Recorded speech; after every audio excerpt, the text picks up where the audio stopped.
Welcome to Exploring the Prophetic, and I'm so excited to have Teresa Shields Parker on here. And Teresa, I mean, your story is amazing because so many people right now are trying to change their body, change their looks. You know, people, it's a multi-billion-dollar industry to go after dieting and weight loss and these kinds of things. But God really, He created us, and He created us with an original intention, and it works. His intention works. And so many of us have gotten involved in the confusing and complicated processes where it doesn't really grow you. It doesn't actually grow you from the inside out. And so we get frustrated. People fall off the wagon. People do all kinds of things. But you have a history in God where He led you. And really, in your whole intimate journey with Him, there was a central theme for at least a season of weight loss. So kind of tell us where this started and talk to us about this, because I know so many people are interested. Yeah, the first time that I really ever talked to God about my weight loss, I was in my morning devotional time, and I was reading Matthew 17:20, where the disciples couldn't cast a demon out of a little boy.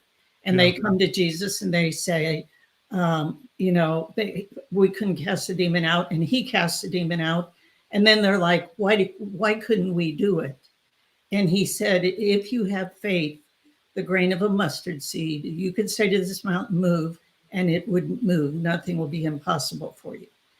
And, that was like the end of my devotion right there when I read that scripture, because it hit me because I had gained some weight. So it was first year of marriage, and I don't know why, but I'm cooking a lot, for my husband and all that kind of stuff. And I gained up to almost 200 pounds. And I thought, oh, this is horrible. I feel like I have a mountain of weight on my body. And I asked God, I told Him, I have a little bit of faith, but I have this mountain of weight on my body. How can that mountain be moved? And Shawn, he talked to me. And this was like now I'd heard things from God before, but they were always things that seemed logical to come from God, right? Yeah. But this, He said to me, stop eating sugar, eat more meats, fruits, and vegetables, and stop eating so much bread. Now, that had never crossed my mind as something I should do. I had never heard that before. Well, especially education then was so different than it is now, too. I mean, when I was growing up, we had the 4 food groups, and it was basically all carbs. It was like, it's just completely different than it was today, where there's some education put in. So I want our listeners to really identify, this is a different time too, where you're told that, I mean, we ate lasagna or pizza or tacos, and we thought that was healthy because it had all the food groups in it. Yeah. My mother taught me that, she had home ec in high school, and she thought she knew all about it. And, she would have all the 4 food groups and make sure there was always plenty of carbohydrates, which she called starch, and all that kind of stuff. And my grandmother, she cooked that way too. She was overabundance with all kinds of food. You went to grandma's house, you could eat from the time you got in until the time you left. We have the same family. Yeah. And so I said to God, good plan, God. If I did that, I could lose weight, but I can't do that. And I dismissed it, and I didn't do anything about it from then on. Now, I tried to do things that were sort of in that vein. In other words, I would find diets that curtailed sugar. I would find diets that emphasized the vegetables and the fruits and the meat, and would limit the bread. But I would only do the diet for a short time, to lose a certain amount of weight. Then I'd lose it, and then I'd gain it back again. And every time I would do that, and I would again come to the end of my resources, I would cry out to God again, and He's very consistent. He would give me that same plan over and over and over again. And during that time, all of those years that I was praying about that, one of my big issues that I was also praying about was, what is my destiny? What is my purpose? What am I supposed to be about? I had always known from the time I was a kid, God, I felt like God had also placed this in my heart. It wasn't as a direct of a word as it was there in 1977, but I knew in my heart that one day I would write a book, because writing is my thing. So I knew one day I'd write a book about somebody who had done something great with God's help. Wow. And so I majored in journalism at a Christian university. I was a publisher for a regional Christian newspaper for about 13 years, which was another thing that I felt like God had led me to do. And every time I would write a story about someone, I would think, is this the person? Is this the one that I'm supposed to write a book about? And I would try. Sometimes I would try to make that the person, It never worked. So, fast forward to the time when Christian newspapers had kind of died out. Newspapers in general had died out. The internet had come into vogue, and nobody was giving up advertising dollars for free newspapers anymore. And so I felt like I had been put out to pasture, really. That's kind of how I felt. I felt like, well, obviously this was what I was meant to do, and not write a book, because I haven't written a book yet. And now this is gone. So now I don't know what's going on. It was during that time that God led me back into this whole aspect of sugar addiction. Wow. Now tell us about that, because that's a big leading. And it's so funny, because I think people try and do this on their own, or they just ask God to help them. But there is a root to it usually, and it's usually the root is not only sugar addiction, but there's usually something like, for me, it was emotional eating after I was sick with a parasite, and then I took chemotherapy, and my body really started to fail me and started to gain weight, no matter what I ate. So finally I was just like, I got an unhealthy comfort from food, and for a few years really struggled with just not caring about what I ate, because I felt like my body had betrayed me anyways. And I remember a lady came to me and said, Shawn, I feel like you have an unhealthy alliance with food, and it comes from, you feel like your body failed you, but your body saved you. And I was like, what do you mean my body saved me? My body, I almost died because of this parasite, and I almost died because of chemotherapy. And she goes, and because your body was so healthy before, it saved you through that, and you would have died if it wasn't healthy, if you hadn't given yourself to health. And you need to give your body back health and bless your body again, because God wants you to love yourself, so you love your neighbor as yourself, and your body's part of that. And I remember just going, yuck, like, yeah, well, and then I got convicted. And then that week I got a letter from the doctor who had given me the chemotherapy and said, I can't believe you're still alive. This was experimental chemotherapy we had you sign off on. Everybody, the 2,700 people who took it, died except for you. And he said, and it's because you were so healthy going into it that your body was able to withstand it. I remember just reading that letter, just shaking, going, God, my body is so healthy that it saved me. And I've looked at my body as not my partner, or that it's my being. I've looked at it as like this thing that betrayed me. And as soon as I forget it, I mean, it's just different now. When I put food in my body, I'm thinking about it. I'm like, it's a conscious choice of how I'm sowing into myself, and how I sow into love into myself and health, because I want to have full energy every day. And I want to be able to do all that I can every day. But each one of us has this like place where we have this, I think it's revelation is key. And then also programs like what you run is a key to help walk alongside of us. But tell us about the sugar addiction, and how in that moment, how you went after it with God.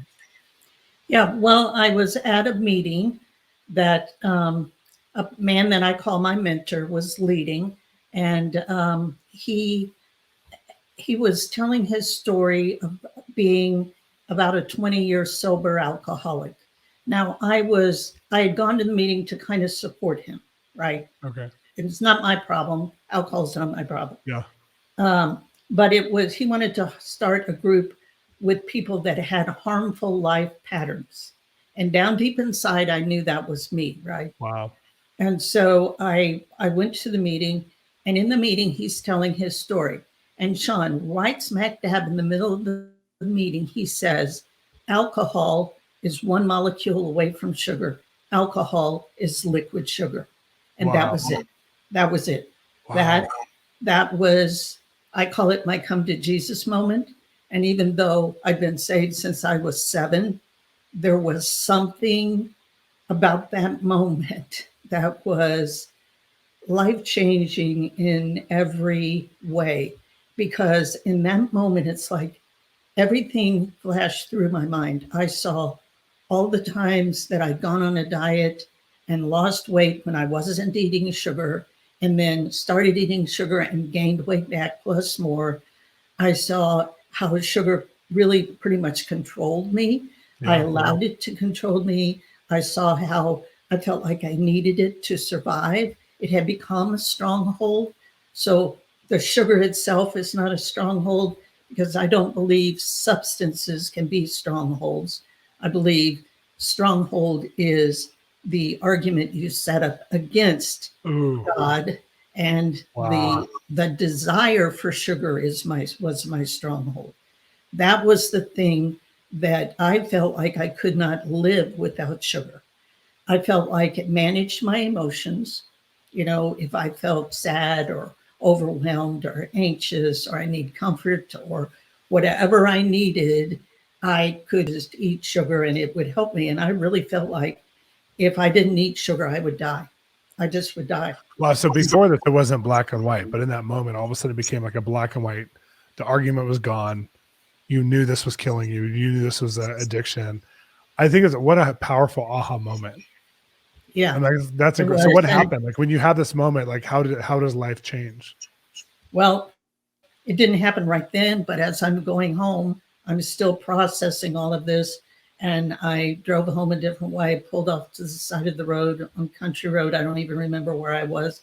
And I mourned, I bawled, I cried. I'm like, God, I am so sorry for what I've done. And it was more than just, I'm sorry, now I'm going to go and do it again, which I had always done before. This was deep.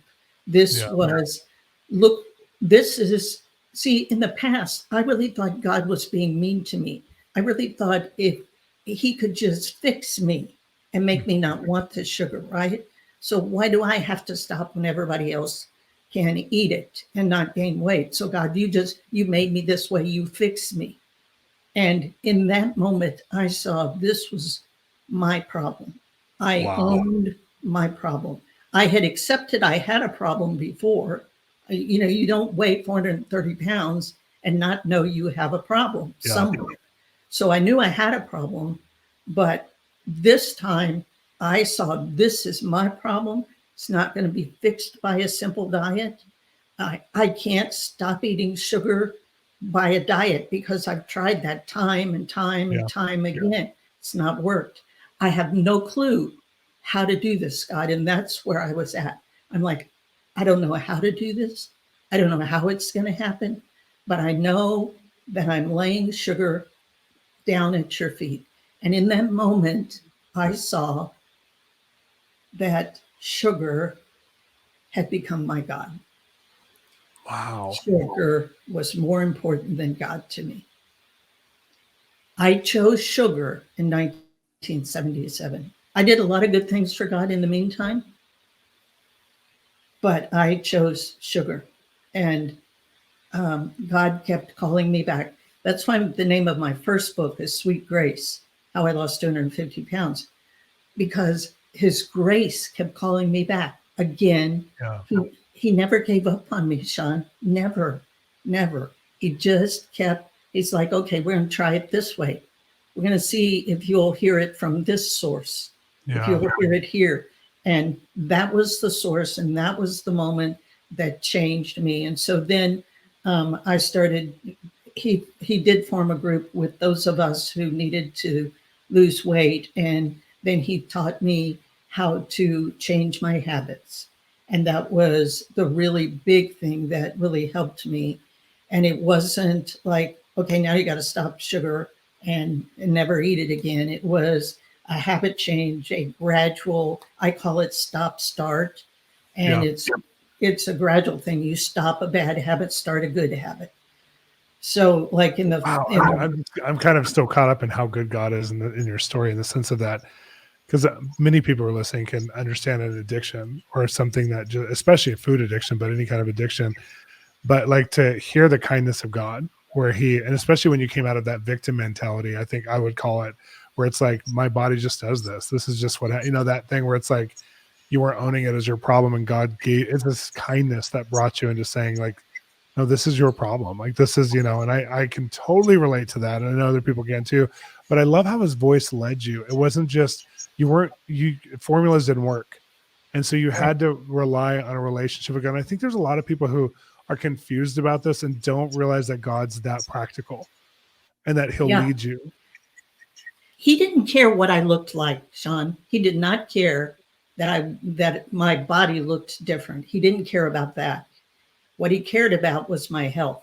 And he cared about my health because he wanted me to be around to do what he had called me to do. And what he had called me to do is what I hadn't even started yet. And that was losing the weight and, helping other people get to this point, because diets just don't work. I call them a short-term fix for a long-term problem. And that never works. It just doesn't. But the boundaries that God gives us, those good boundaries, and he gave me a stop-start back in 1977. He said, stop eating sugar. Yeah. Stop eating so much bread, eat more meats, fruits, and vegetables. That was my plan that he gave me back then. And it's the boundaries that I still eat within. And, it took me a while to get there, so I didn't automatically get there, but it took me, to go through a few steps to get there. But that's kind of what I teach people in my group on how to do that. But recognizing this real truth that sugar can be as addictive as drugs or alcohol. And actually, Dr. Mark Hyman says that sugar is 8 times more addictive than cocaine. Because it's the neurological effects too. Yeah, I've seen those studies as well. But tell me this, when you get over the threshold of losing, I think your number was 200 pounds. What did that feel like? What was that like for you when you were like, God, we did this? Well, I lost 250 pounds actually, 250. But I didn't. Here's the deal, Shawn. If I had started out to say I'm going to lose 250 pounds, I don't think I would have been able to do it. It'd been too overwhelming. But I started it out really, like they say, one pound at a time. Yeah. 1 pound at a time. That was it. And it wasn't until 2013 so I started this kind of in 2009. In 2013, on January 1st, I was sitting there asking God, what's your plan for this year, which I always do around the first of the year. And he said, it's time for you to write the book. And I'm like, what? What book? Oh, it's so awesome. You're the story. Yeah. And I'm like, he's like, it's time for you to write your story. And I'm like, but God, I'm a big failure. I felt like a failure because of how much weight I had gained, and I had lost the weight, but it felt like nobody would want to read my story because it felt like failure to me. And he had to work with me to help me understand. But he said, I saw it laid out in the heavens, the book, wow, beginning, middle, end, inciting incident, anticlimax, climax, purpose, audience, the whole thing. I saw it. And I knew what needed to go into the book. I knew that it needed to be my story because I struggled with some of the issues in my story for a while that I hadn't told anyone about, like that I had been molested when I was a kid. My husband was the only one I'd ever told about that. And so, I struggled with that. Do I tell it from the reality of it, or do I make it a fiction based on fact? And it came down to the point where I realized a lot of women have the same issue that I did, which was a kind of self-protection, like it's okay to gain weight, so I'm not attractive to men. And even though in my mind I'm wanting to lose weight, your body is still saying it's okay, keep eating, and So that was an issue. And even though mine was a molestation, it wasn't a rape. I knew a lot of women had had a lot worse things happen to them than I had. But it was that particular little chapter in my book has resonated with so many women. Oh, I believe it. Yeah. Wow, Teresa, I love that God put in you, because when you were little, from the time you were little, you knew it was a story about somebody who accomplished something with God that just, they were worth writing a book about, and it ended up being you. To me, I'm just like, I'm still geeking out over God's goodness of that, and how he took the vulnerability of your own pain and your own story and how you'd accomplished something with him. And it was really your obedience and your relationship that he was highlighting. To me, that's what's the most beautiful part of the story. It's, yes, there's the things you overcame, which are so beautiful, how God helped you. But ultimately, it's like, I'm hearing this woman who's saying, I listen to God at the first of every year. I listen for his plans. I saw the book laid out in the heavens. Like, the way you learn how to hear from God and connect to him, and how you brought this issue that's so hard for so many people right now, you brought it into a relational context to God, is phenomenal. So you started from this, not only the book, but you've started basically a little movement of people. You've started groups where you coach people and you consult with people on how to go after this as their journey too. Tell us about that. We have a few minutes left. I want to hear about it, and then give us the website so we can go there, and also the books, how to get the book. Yep, sure. Well, I've written 7 books so far. Oh my gosh. Or I saw that in books. your notes, and I'm like, that's incredible. I'm working on the 7th. I've written 6. Yeah, Overcomers Christian Weight Loss Academy is the group where I coach. It's a Facebook group, and we have 25 courses and a Learn dashboard where they can go and they can start, really learning more about the journey. Wow. And then we do Zoom calls and weekly encouragement rooms and all that kind of stuff. So we do a lot of things in that group. That's my primary group. And then I do one-on-one coaching for those who just can't seem to open up in a group. Then we've got that available too. But I didn't want to coach, Shawn. I didn't want to coach. And after I wrote my first book, I also did a study guide with that. And then people started messaging me and saying they were doing the group in their church. And I thought, maybe I need to do it in my church then. So I offered it in my church. And while I was doing that, 3 of the women who were there stayed with after one of the meetings and said, we're doing what you're teaching, but we're scared because you're going to stop this group, and then we're not going to know what to do next. Wow. Yeah. And so I said to them, I will stay with you as long as you are with this. You want to stay with this program. I will stay with you. I said, I don't know what that looks like, but I will do that. Now, I thought it would just be a small group that we would meet, once a week or something like that. And then I'm going into my daily exercise time one day, and I felt like God was saying, I want you to coach. I want you to start an online coaching group. Wow. And I'm like, but God, I don't think I can do that. I was always kind of this, you do it or you don't do it, an all or nothing kind of person. And I didn't feel like that was the kind of person that needed to coach. And so I just said, God, how can I do this? How did you do it with me? And he said, I did it with grace and compassion. And I said, well, God, I know I have your grace, but I don't feel I have the gift of compassion. And Shawn, he said to me, you do now. Wow. I'm like, okay. I didn't feel any different.